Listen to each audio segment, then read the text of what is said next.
Hi guys, this is Jojo from SC2 News, and this is episode 4 of In the Spotlight, the new StarCraft II live show where we talk to professional players, industry insiders, and lots of other interesting StarCraft II personalities. My guest today is no other than Teamliquid Marketing Manager James Kennigit Lampkin.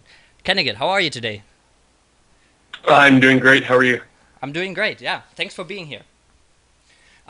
Before we start off, talking about StarCraft and all that sort of stuff surrounding Team Liquid, tell us a little bit about who you are. Where do you live? What do you dedicate your time to when you do not solve eSports, as you tweeted a while ago? Mm. My name's James Lampkin. I live in Ottawa, Ontario, Canada. I'm part-time student and full-time eSports, I guess, or full-time student, part-time eSports, depending on the week. Basically I joined Team Liquid in mid-2006. I'd started watching StarCraft at the beginning of the year.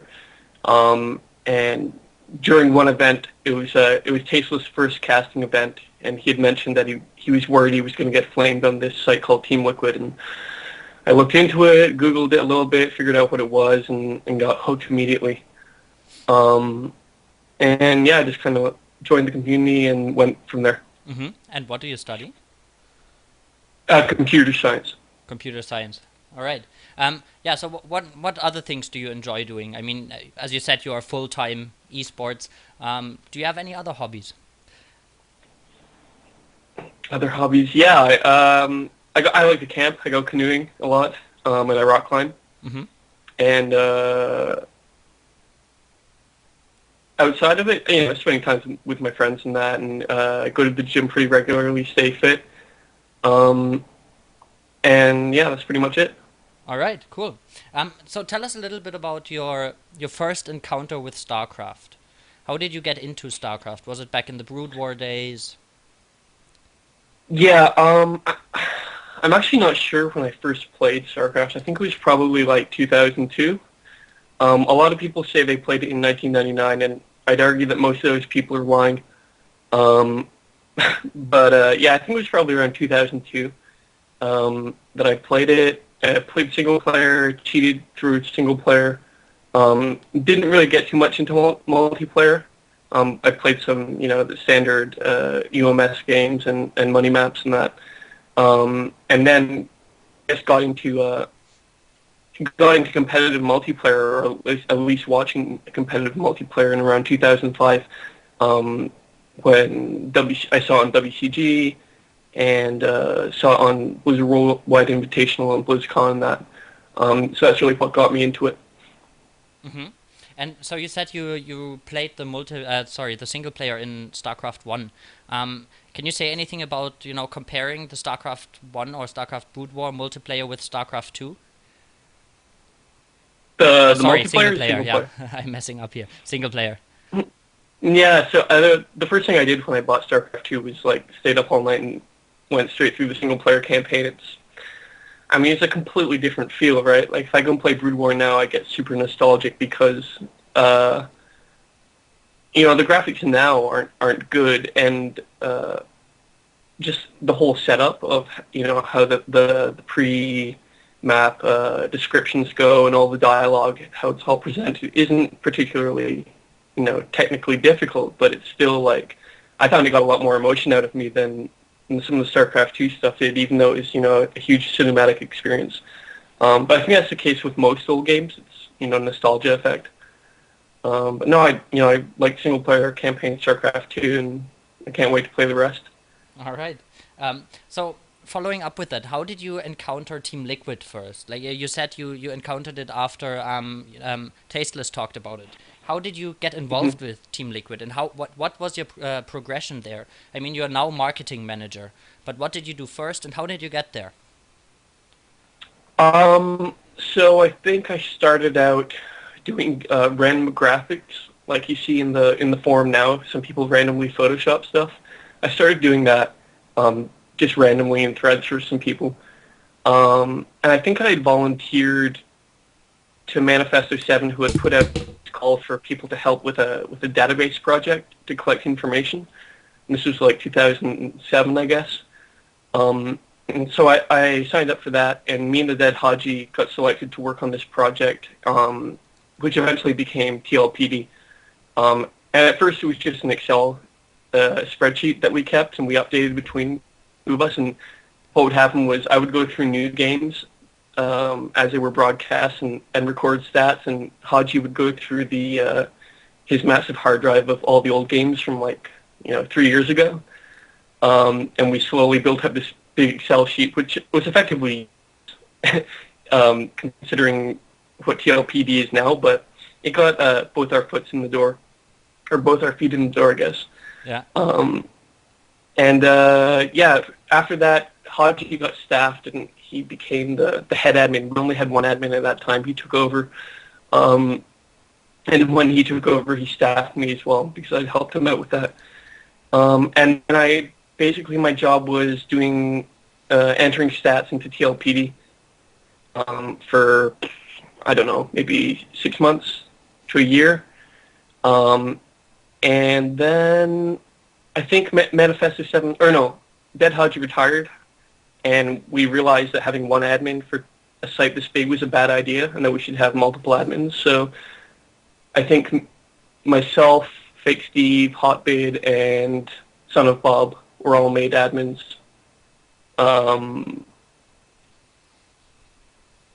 Yeah, I think that's right. And then we kind of just went from there. And that was maybe 2008, 2009, something like that. And So as far as becoming marketing manager, that's my official title, but it's only recently has it become like my major focus. I still focus on a lot of other things on inside Teamliquid, and I think most of our jobs require that. So it's a lot of business decisions and a lot of business talking and figuring out our strategies for things, and how we're going to approach stuff with other teams and other leagues and other organizations, and that on top of our marketing of our players, and as far as marketing sponsors that are associated with us. Mm-hmm. So I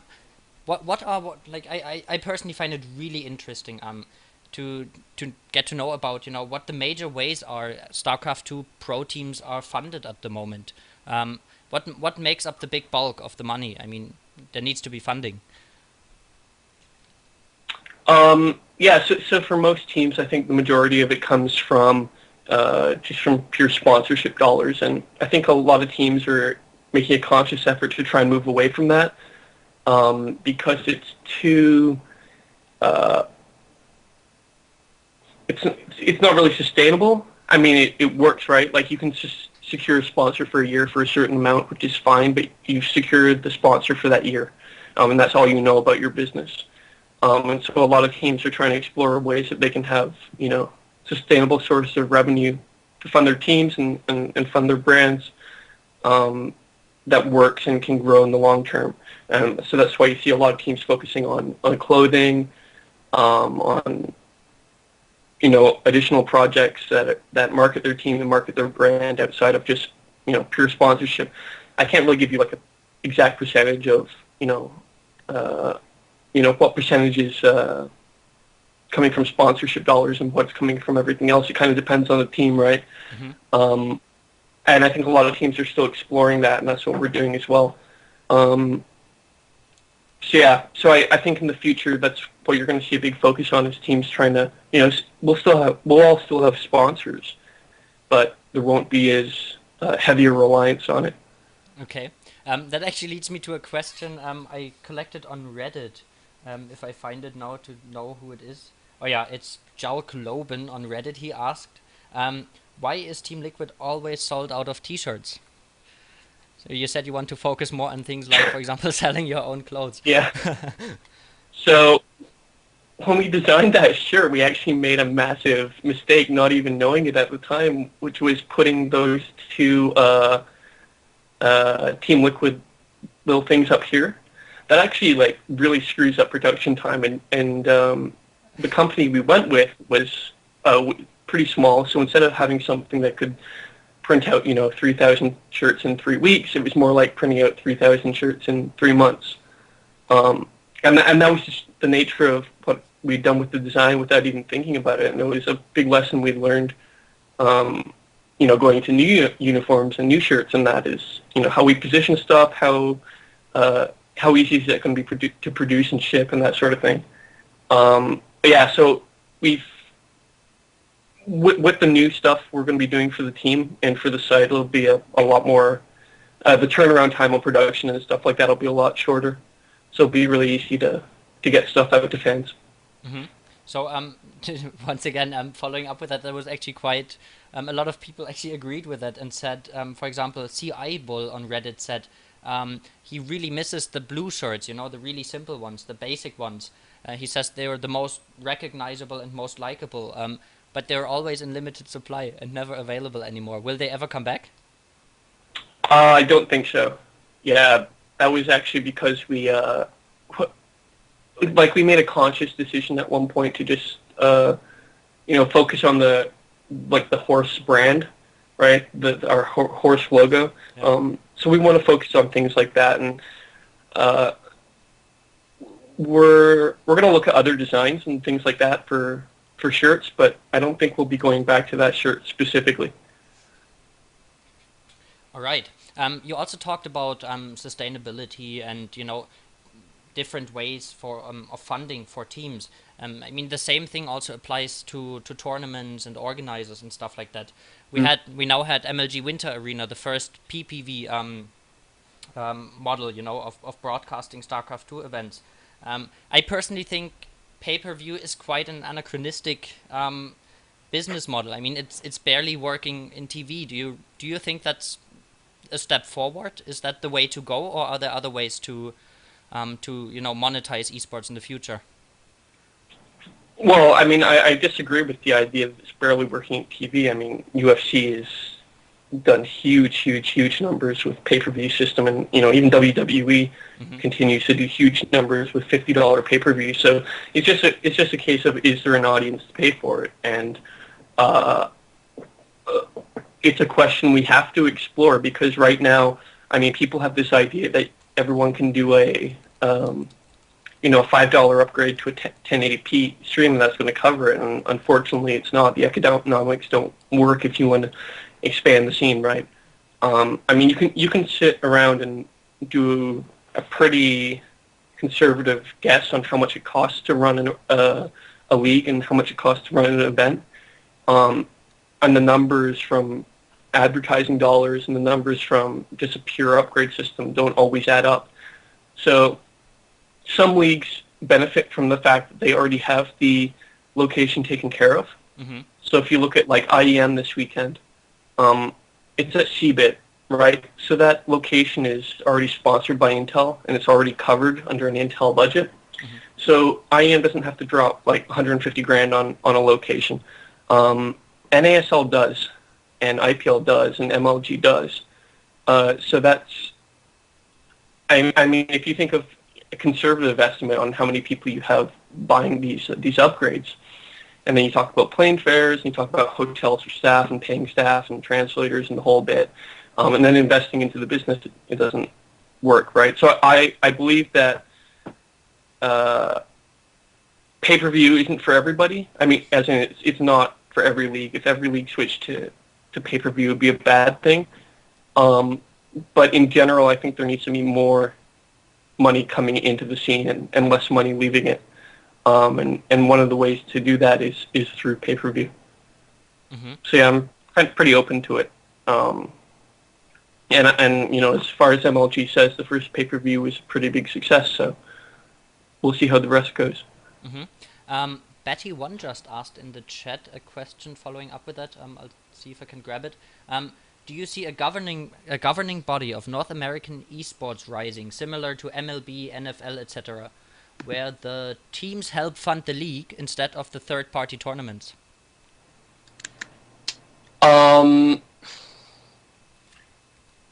Not for some time, and I'll tell you why. And it's because right now every team and every organization, as far as like MLG and IPL and the whole bit, I mean, at face value, they're just leagues, right?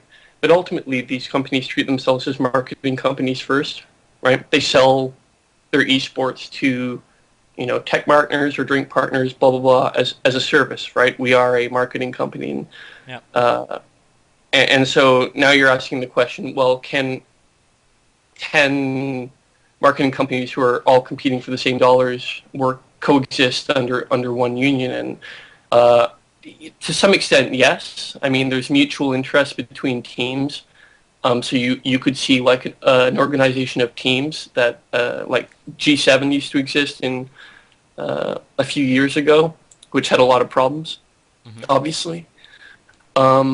So something like that could exist, but right now I don't see it happening. And as far as like an NFL style body of all the teams under one brand, like an NFL or something like that, it's not going to happen for a while. Okay. Yeah, we pretty much established that monetizing esports needs to change in a way. There needs to be more money coming in. What steps do you think need to be taken, and what kind of expectations should the community have? Coming back to things like at the moment, there's the sentiment that everyone thinks, they have the right to free creative content. I think that kind of needs to change in the future. What are the expectations? Are there going to be more ads? Is there going to be more pay-per-view? What's your opinion on that? What the community, should expect in the future? There's been like a lot of polls and a lot of discourse amongst the community about what's the right way to do it and what would I feel comfortable doing. Yeah. And I don't really take that too much value. Yeah, there's you have to take the community's opinion into consideration, but if you go based on what people in the community say, these organizations simply won't exist. And also, I think people aren't necessarily honest with themselves. Like, if you looked at that MLG poll and you saw how many people voted saying they wouldn't pay for it, like, I'm sure half of those people still, well, maybe not half, but I'm sure a portion of those people still paid up, and a substantial portion of people who didn't even vote and didn't even know about the poll probably paid. So I don't think you can make business decisions necessarily just based on that. And that's not a Teamliquid opinion, by the way. That's my opinion. We had like a week-long debate about the pay-per-view stuff with a lot of different opinions on it. This is just me. But I'm sorry. Can you repeat your question again? I just brain farted. Yeah, no problem. It was really complicated the way I asked it. Yeah. Okay. Pretty much coming back to the community. What should the community expect, or what in the approach to these events? Does there need to be a change, from the community? I mean, there's only going to be a change when content providers start forcing a change, right? It's not like content providers can keep providing the same service for free and saying, hey, do you guys mind if we charge a bit? It doesn't work like that, right? They just have to start charging more and see what happens, right? I mean, esports is pretty unique. I was talking to Jason Lake about this the other day. It's like, in no other sport is it where you can have such direct access to executives of these companies. Yeah.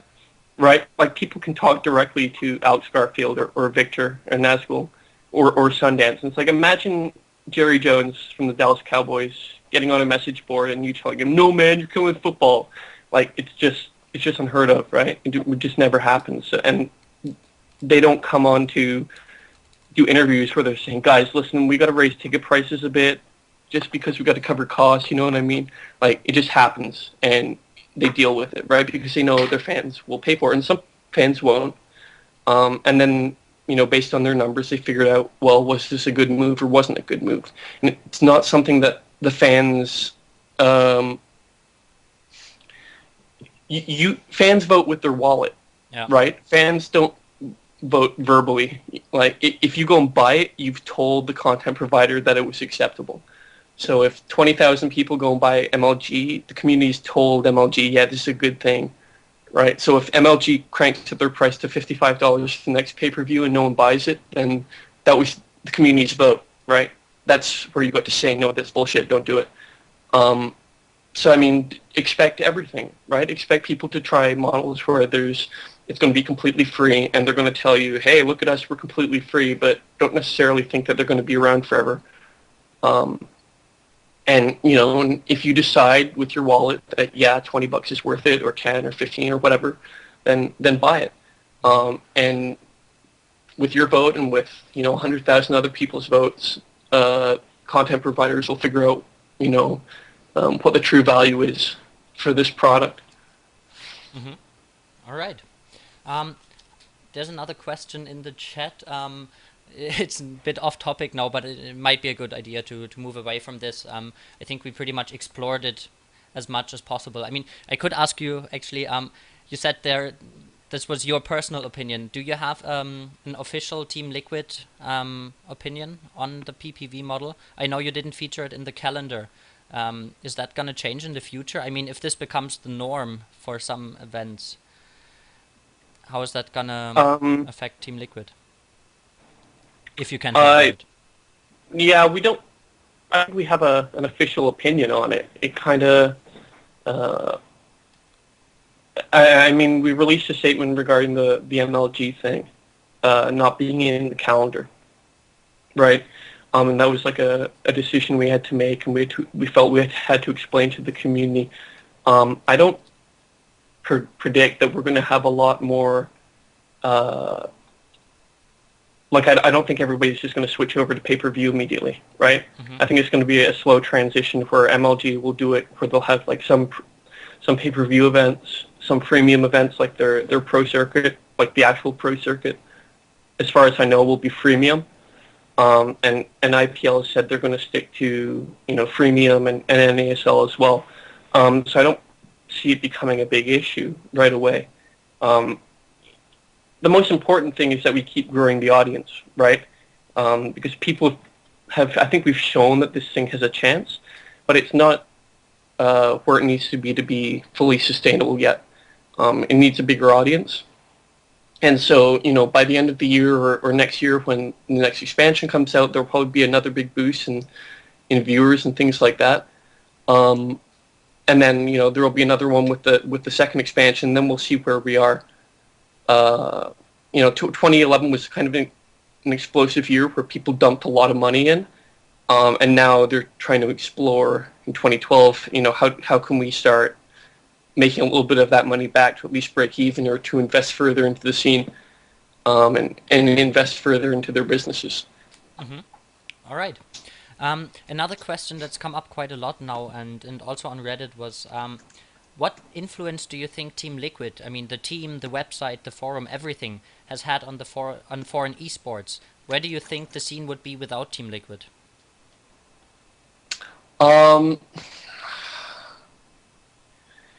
I mean, obviously I have a biased opinion on it, right? But Teamliquid basically carried Brood War for its entire esports career outside of Korea. Without Korea, or without Teamliquid, there would have been zero coverage, I feel, well, I mean, maybe someone would have stepped up and made a site to do foreign coverage, but Teamliquid's pretty unique, right? It's not, just because of the nature of everything being focused in Korea with Brood War, and then we kind of use that momentum to carry over into StarCraft II. So, it's hard to guess what would have happened without it, but I mean, just as far as its existence, it's incredibly important in the history of StarCraft's foreign esports. Mm-hmm. And Teamliquid had a massive increase in numbers, and I mean a really substantial growth with the release of StarCraft II. Do you think Heart of the Swarm has the same potential? I'm not sure. I think there'll be a big bump. Like a lot of people, I talked to Blizzard about this. Some people over there, and it was like, they were pretty open about the fact that a lot of people buy StarCraft II just to play the single player, right? Yeah. Like a lot of people just buy games just to play the single player, and then they throw it away. And so, I mean, if you saw the numbers during beta, like they were smaller than the numbers we have now, but I mean, I expect a lot of people will come and pick up the game again because they're excited by the idea of the story and they're excited to play with new multiplayer units. And um, I think there's a lot of room for YouTube commentators and content providers to capitalize on that and capture new fans, and I think they will, just by nature of people getting interested again. And the fact that we have two shots at that with Heart of the Swarm and Legacy of the Void is pretty cool. So I don't know if it'll be the same as StarCraft II's original beta and launch as far as audience growth, but I expect some kind of spike or bump. Mm-hmm. And you said you talked to Blizzard, or to some people at Blizzard over there. Blizzard just included community maps in this season's ladder pool. Are there other areas where you're closely working together with officials from Blizzard? Um, so Blizzard has a community program, Mm-hmm. which means that different StarCraft fan sites are part of it, and there's Diablo fan sites and Warcraft fan sites, and we meet kind of once a year.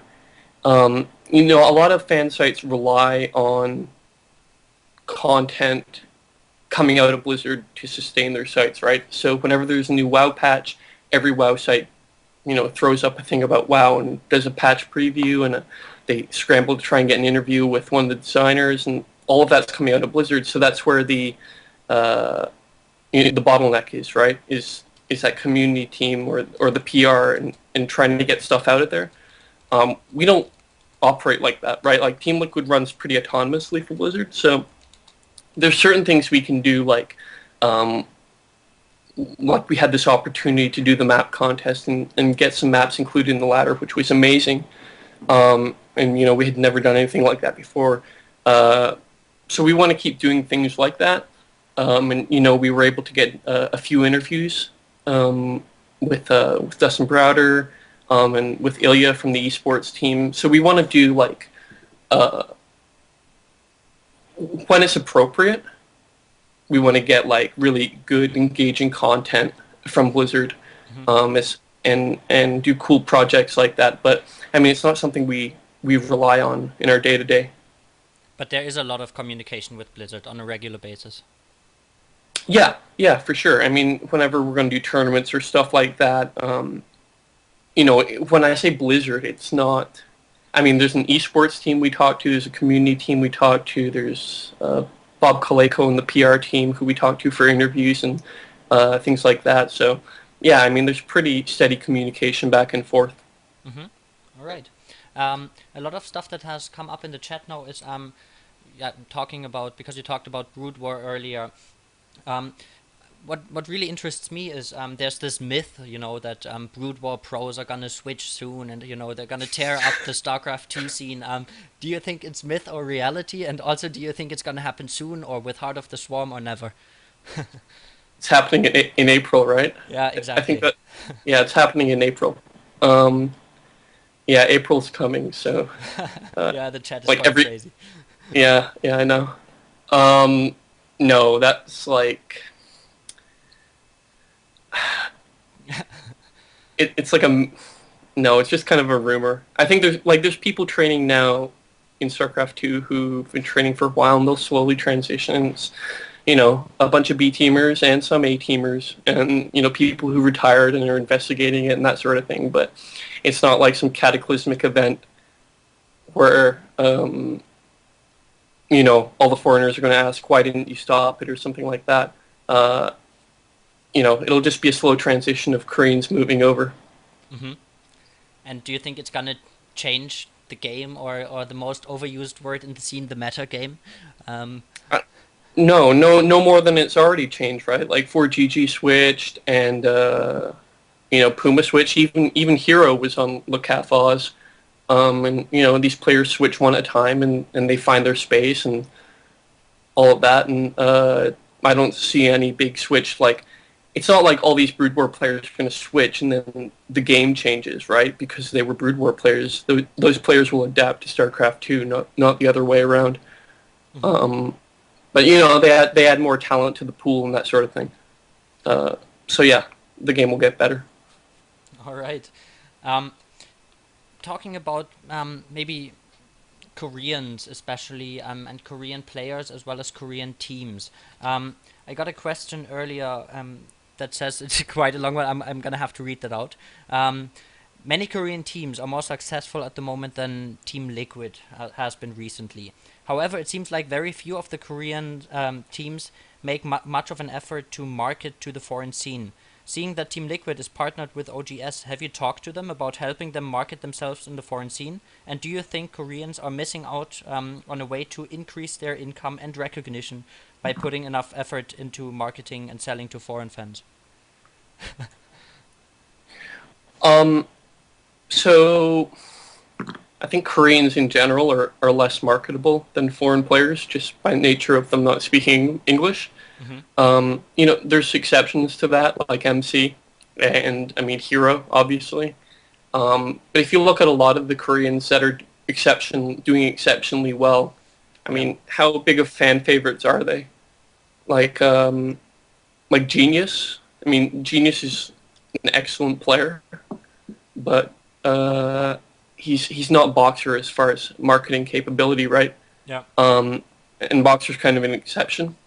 I think most of the Korean teams treat their teams as teams only, while most of the foreign teams treat their teams as marketing companies first. So there's kind of a difference in philosophy there and in what the focus should be and that sort of thing, which is why you see a lot more foreign teams focusing on things like, alternative content and engaging with fans and fan signings and things like that, whereas Korean teams are much more focused on pure results. So no, I mean, we haven't talked to OGS about, helping their team get sponsors. They're actually pretty good at getting sponsors. I think the issue is how marketable are those sponsors to the foreign audience. And in a lot of the cases, they just aren't because they're Korean companies, right? They're like Mom's Chicken, which is a Korean chicken company. All right. So. I have another question. Okay, it's actually once again going off the topic, but why not? We'll take it. What do you think about mechanics implemented such as automine, smartcast, and other mechanics that have lowered the skill cap of the game? Okay, this is an assumption. Do you think they have lowered the skill cap of the game? The very first time I played StarCraft II at BlizzCon, we like 4 of us went and played it, and we wrote this article. It was like 2009, Yeah. 2008, maybe. 2009, I guess we played it. And like the very first thing we all wrote was all of these things lower the skill cap of the game. And I don't take that back at all. I think it's very clear that they lowered the skill cap of the game. It makes it much easier for newbies to keep up with pros, right? The skill gradient, it's not as rich as it was in Brood War at all. It's very easy to get into North American Grandmasters, relatively speaking. And that's just because you can people say I macroed my way to Masters, and it's true, right? And yeah, so I mean, just the nature of the game engine and those sorts of mechanics, it's an easier game. It's not necessarily a worse game, but a lot of people hotly contest that. So. All right. Yeah, moving back to Brood War and StarCraft still a little bit. Do you have a favorite Brood War player who you're still waiting to make the switch to StarCraft II? Is there someone you definitely need to see in the StarCraft II scene? My favorite Brood War player was Saber. Yeah. And I don't think he'll be switching to StarCraft II anytime soon. Yeah, and I haven't had a favorite player since, so. All right. Not even in StarCraft II. Oh, yeah, Hero is my favorite StarCraft II player. Maybe a little bit biased on that one, or... Yeah, maybe. Sorry. What can I say? Okay, let's talk about StarCraft now, and unfortunately not Hero, but Zinho, because he's at IEM in Hanover. First of all, I want you to give us some predictions of the groups. I'm gonna put the groups up, so you guys can see them as well. Who do you think is gonna take it? Is it an easy win for Zinho? Um, hold on a second. Let me pull the groups Yep. so I can see them on my screen. So I think Group A is the easiest to predict, right? It's like 3 Koreans in it. Yeah. Um, uh, yeah, Group A is pretty easy to call Violet MMA JYP, but I mean maybe JYP loses to what Salk and Strelok. I don't see it, but who knows, right? But yeah, Violet MMA JYP is a pretty easy pick. Hmm. Um, Group B, I don't know. Um, That's actually quite a hard. I'd really love Grubby to get out of that group. Team Grubby would be awesome if he won. Yeah, he was just Um, invited today. So last minute invite. yeah. White Raw and Elfie are both good. MC, I guess, is the favorite, right, to come out of that group. Hmm. But it's so many PvPs that it's kind of anyone's game. And Nurtio only has one matchup to practice then too, so uh, that's annoying. Yeah, I actually don't know who comes out of that group. Um, Group C, I think probably Puma, Zenio, and maybe Damaga Hmm. is probably Damaga. I guess it's either Damaga or Select.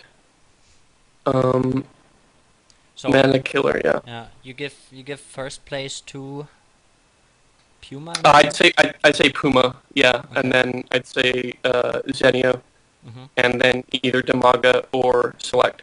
Hmm. Group D, Supernova, Okay. Feast, because he has Grubby there with him to coach him. Um, Supernova, Feast, and then Idra. All right. Yeah, That actually reminds me of the thread Grubby posted in Team Liquid, and then I think Red was it who did the response to that. yeah, yeah, yeah. Okay, so with Grubby's help, you think Feast is gonna make it out of that group? Okay. Oh wait, no, Cass is in that group. Sorry, Yeah. I'm like totally wrong. Wait, no, sorry.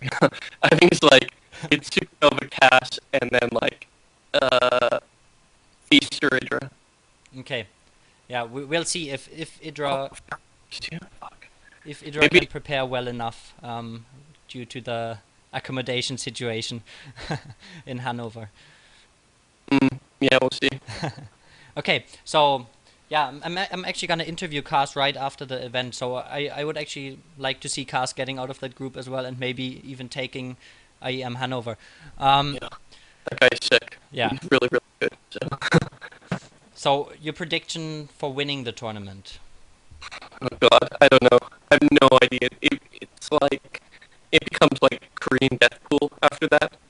Um, with a few foreigners sprinkled in. Mm-hmm. Um, I guess an easy pick is like MMA,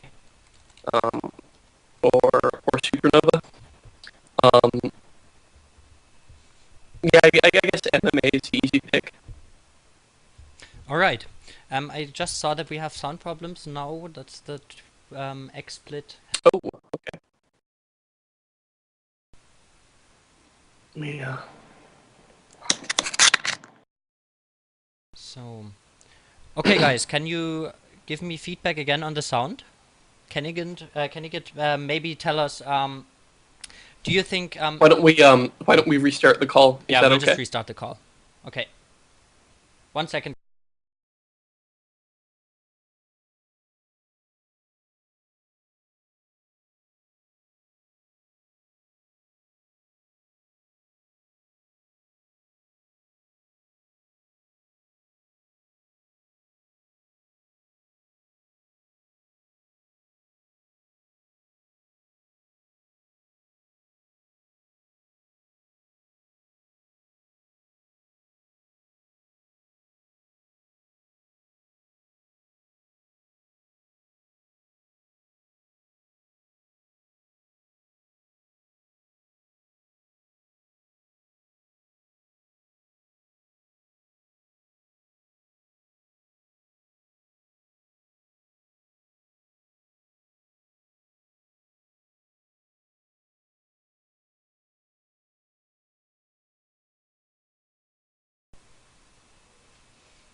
Yeah. Oh no. We're muted. All right. Yeah, I fixed it now. Okay, we'll do that whole thing again, guys. Okay. Okay. Yeah, I was just asking about IEM because IEM is held at a convention, and Right. most of the tournaments now are or some of them are standalone events. And do StarCraft II tournaments still need conventions? Mm. Yeah. Yeah. Absolutely. I was saying that the only reason they wouldn't need it is if they could maintain the same audience and the same exposure for sponsors at the same price point. Mm-hmm. And because Intel has that hall already there with CBIT, Yeah. and there's 100,000 people coming in for CBIT already, there's no real situation I can see where you can add $150,000 in costs for a hall to ESL, and still maintain that audience on a standalone event. It doesn't make sense, right? There's just no point to doing that. That money can go into something else. And holding it at a convention like South by Southwest would be great, or having an event at PAX I think would be super cool. Yeah.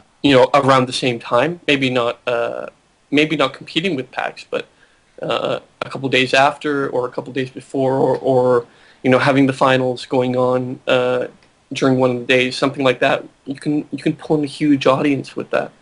And so for people to say it's outdated implies that people aren't showing up, and they are showing up a lot. And I think that's how you build new audiences, by exposing it to people at gaming shows and tech conventions who haven't necessarily seen it before.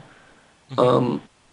So no, I don't think there's anything wrong with doing it at a show. It's not as nice as something like MLG, where everyone's there purely to see eSports, but we're not at a stage where we don't need to grow this thing any bigger. Mm-hmm. And most of these events, are carried a lot by the casters. And there's been a lot of discussion lately about which direction casting should go. Should it be play by play? Should it be more analytic? Stuff like that. The most recent thread on Team Liquid was about racism and sexism while casting. I want to move away from that a little bit and ask in general. Do you think casting at such big events needs to be polished and professional, or do you think there's room for a bit of, okay, say personality now is wrong after saying racism and sexism, but how polished do these casts need to be? So if you ever watch MLG, Yeah. if you watch the Halo guys casting, not the actual casters, but there's guys like Shibby is super professional when he's doing his cast. Gandhi, I think that's his name, Mm-hmm. is professional. I find with a lot of traditional sportscasters, the professionalism comes off as phoniness. You hear a lot of guys talking like this, and what will we see over again? I'm like, just stop, just stop doing that, and talk normally. So I think I really maybe it's just because I'm used to StarCraft casters being a little bit off the cuff and a little more casual. It kind of just depends on what the audience wants, and if 100,000 people are going to tune into Tasteless Narcosis making goofy jokes to each other back and forth, then great, right? Like the numbers speak. If people are going to show up and laugh and have a great time watching that, then great, do it. I think people are in a huge rush for this idea of professionalism, Mm-hmm. and there's no the value in that hasn't been proven or demonstrated, right? You haven't demonstrated to me why doing that is better than doing it the way they're doing it now. I'm not saying they should be making sexist comments, and I don't even know what that thread was about. I read it, and he didn't even mention what the exact comments were. But in general, no, I think it's fine to be a little bit goofy and make a few jokes and make people want to enjoy it, Mm-hmm. like you're one of their bros or whatever. Mm-hmm. Yeah. And Betty1, I realized that you're reading the chat as well. So if you want, you can always pull questions out of there. But Betty1 followed up on that question with, do you think it was wrong from the community to crucify Katu for the dragon remarks he did during the Playham stream, where he called him a stream cheater? Yeah. I mean, where is the line between funny and... Well, I mean, if you're accusing somebody of cheating, like in StarCraft II, it's literally the worst thing you can do, right? Yeah. Literally. Yeah. Is cheat. And that's why we take it so seriously. Like, I mean, as much as I love Damaga, and the guy's hilarious and amazing player, and I think he's great for the scene, like, we banned him from TSL3 and from a year of our events because he didn't even cheat, he just win traded. That's the worst thing you can do. So it's like accusing someone of murder or rape or something in StarCraft, right? And to throw that out casually, I think is pretty dumb. The guy obviously learned his lesson, but I think the reaction was pretty appropriate from people to demand more out of casters. So yeah, I mean, you can't go around just being an idiot and talking callously. Yeah, it's okay to be, funny and goofy and have fun with your audience, but you need some type of filter as well. Mm-hmm. All right. I got another question earlier. I'm not sure about the numbers in that. I'll read it as it is. It's from Suville. He asked, how much money is there really in StarCraft II? It's said that Huck makes 6-figure digits, and with sponsorships, etc. Is the current cash flow to and from players, tournaments, and sponsors sustainable? How much money is in StarCraft II? I mean, I don't know if it's appropriate to like throw out a number because I don't really have enough backing for it. Yeah. There's no everyone runs privately, right? Mm-hmm. So it's very and player salaries aren't public for the most part. Mm-hmm. Well, actually, no, for the whole part. Huh? Yeah, will I make it? No, probably not. And the reason for that, honestly, I mean, there was a discussion on Reddit and Teamliquid and other sites about why player salary should be made public, and the honest answer for that is, or of why they shouldn't be made public, is because teams and organizations can't brag about them yet. Yeah. I mean, the reason NFL salaries are public is because, when someone's getting a $10 million signing bonus, that's something to let you know, wow, this guy's a lot of status, and why is he getting that amount of money? Because he's worth it. Yeah. If eSports is at a stage where I'm like, got a $20 signing bonus for signing, some fan's going to be like, I made that in 20 minutes at work, right? Yeah. So a lot of the marketing power behind that player is then gone. Right, if you're not making a lot of money, so that's honestly why a lot of teams don't discuss player salaries, just because, I think players are paid fairly well, a lot of them for their value in that and for what they bring. But the scene as a whole isn't at a stage with cash flow where organizations want to brag about salary yet. And that's the goal, obviously, in the next few years, is to get to that stage, but it's just not there yet. Cash flow in the scene. I mean, I talked about it earlier, but people or organizations want more money coming in from the audience than is right now. And you pay for everything, right? You pay for your football stream or your soccer stream or your basketball, and you don't pay it directly, but you pay $40 a month in cable, and then the NBA has a deal with cable companies to get a cut of that. Yeah. Right, and so that's how you're paying for it. It doesn't say NBA on your cable bill, but it does for the cable companies. And so yeah, we need more cash flow coming in from audience, and that's why people are testing out things like premium and pay-per-view and things like that.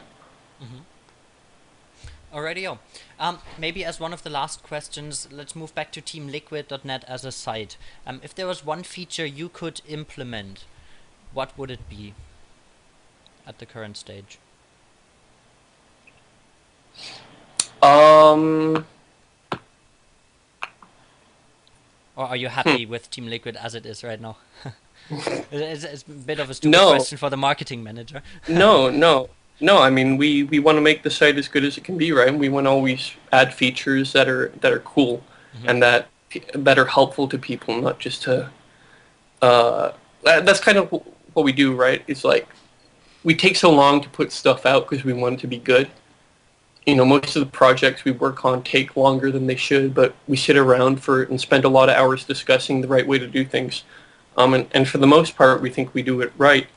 Um, and we have a lot more to lose by doing it poorly than by doing it correctly, right?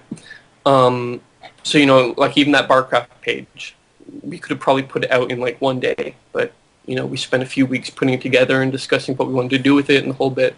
You know, things like Liquipedia and TLPD take 8 months to put out. Um, so I don't know if there's anything like I think I'd like more features with streaming. I think in general I'd like to see people start organizations start focusing more on like outside of the box production.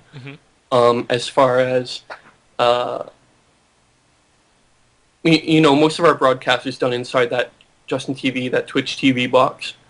And we're on the internet. There's so much more you can do, right? And there's a lot of technologies that exist to allow you to, to update the browser live and things like that. So I think you saw a little bit of it with MLG when they were doing they had like that little bar Yeah. where it had like a constant stream of results. That sort of stuff is what I'm talking about. And I've kind of been ranting about it for 6 months, but it's kind of been starting to show its face now in events.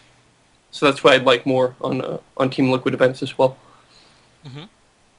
Alrighty, yeah, that pretty much wraps us up for today.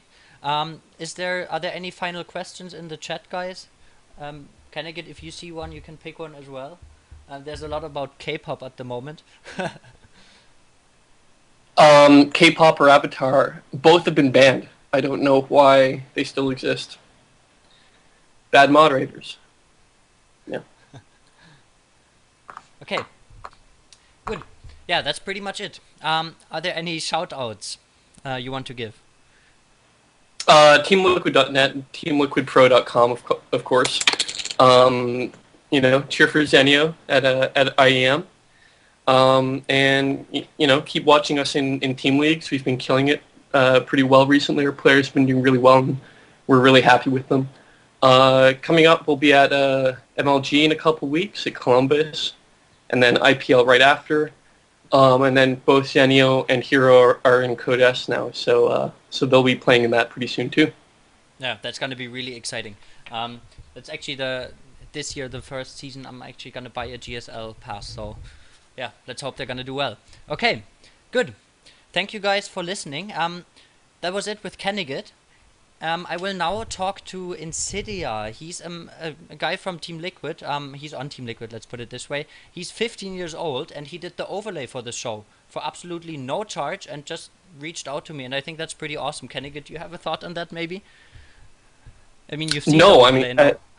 yeah, it looks really good, and that if you want to get involved, a lot of people are like, "What can I do? How can I help out?" But it's like, just go and offer your service. If you can do something, like if it's graphics work or writing, and you want to just get your foot in the door, that's the best way to show people that you're motivated and that you have good ideas. All right, good. Thanks a lot for that. And yeah, guys, stay tuned for InsidiA. I'm gonna call him right now. And yeah, one big thank you again to Kennigit. Thank you for having me.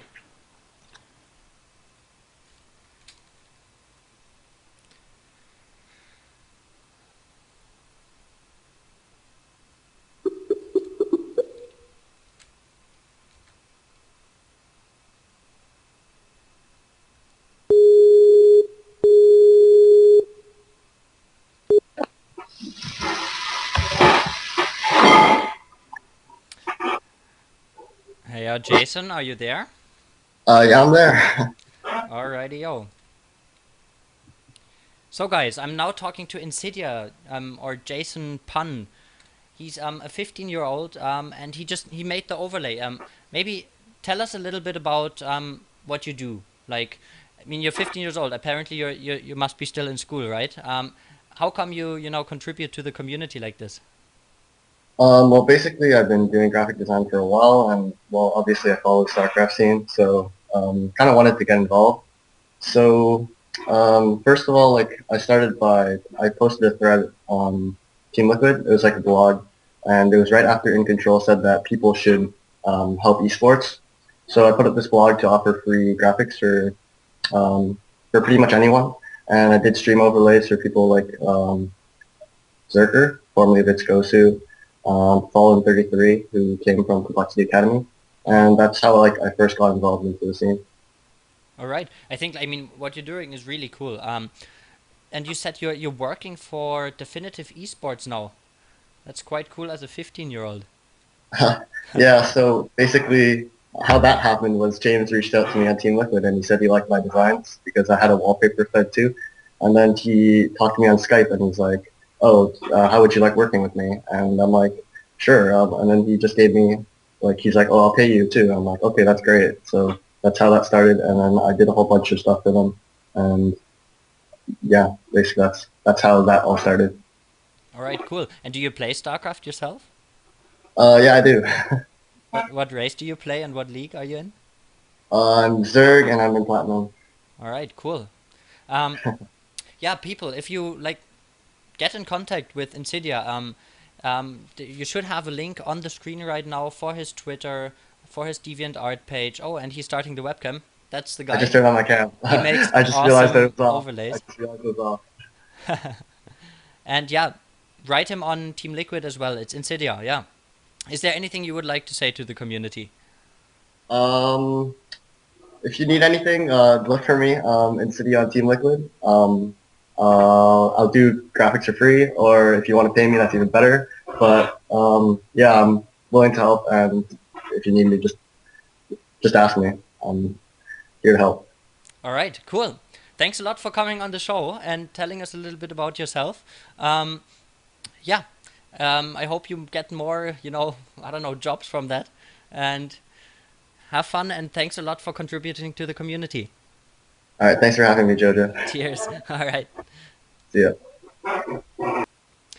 Okay, guys, this was it for StarCraft II in the Spotlight today.